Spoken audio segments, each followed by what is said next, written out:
Avez-vous déjà entendu cette pensée qui dit « Nous sommes le fruit de ce que nous pensons. Nous sommes le fruit de nos pensées. » Non? Oui? Oui? Non? Laissez-moi vous parler aujourd'hui du pouvoir de la pensée, le pouvoir que nos pensées peuvent avoir sur notre vie.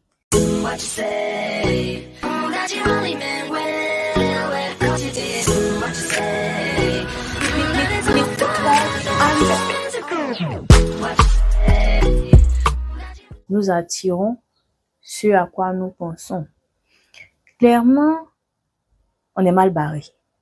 Clairement, on est mal barré. Considérant la multitude de pensées que l'être humain peut avoir par jour, c'est intense.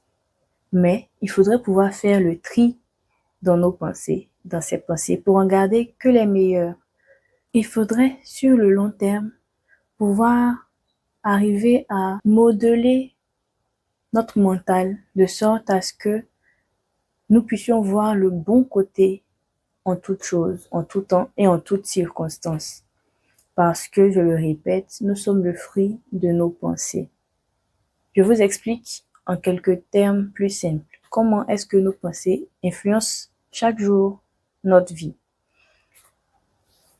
Nos pensées peuvent agir ou agissent sur nos émotions.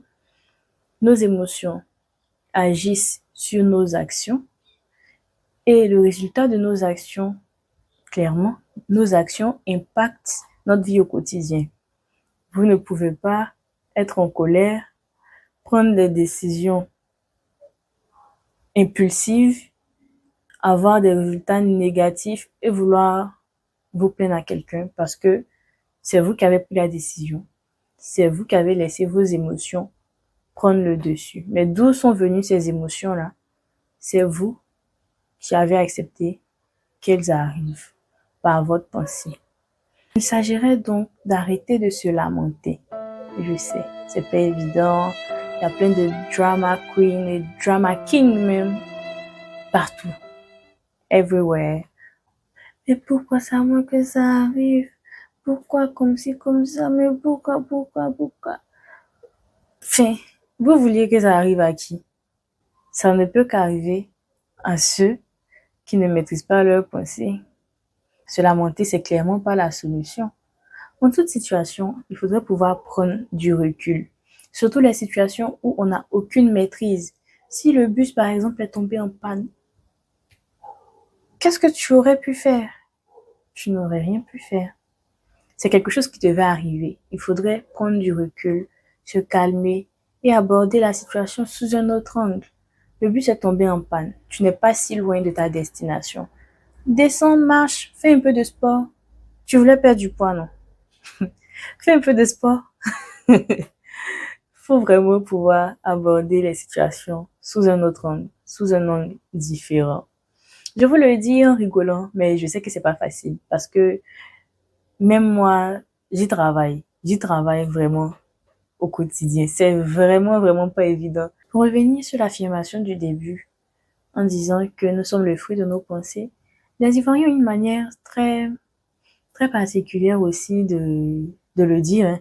Peut-être même c'est inconsciemment qu'on le dit. Même prière que tant. Même prière que Bill Gates.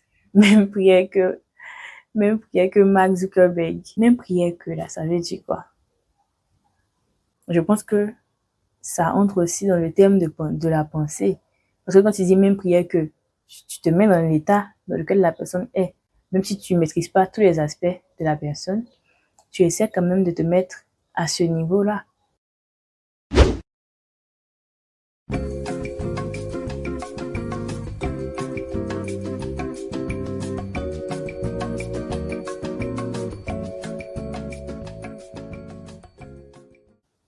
Il y a des moments où ça sera difficile, mais c'est avec le temps qu'on y arrivera, certainement. Ne soyez pas des chapeaux noirs. Ne soyez pas des chapeaux noirs. Chapeaux noirs, vous êtes toujours grognon, vous êtes fâché, vous vous lamentez tous les jours. C'est pas chic. C'est pas chic. C'est pas chic, hein. Bye.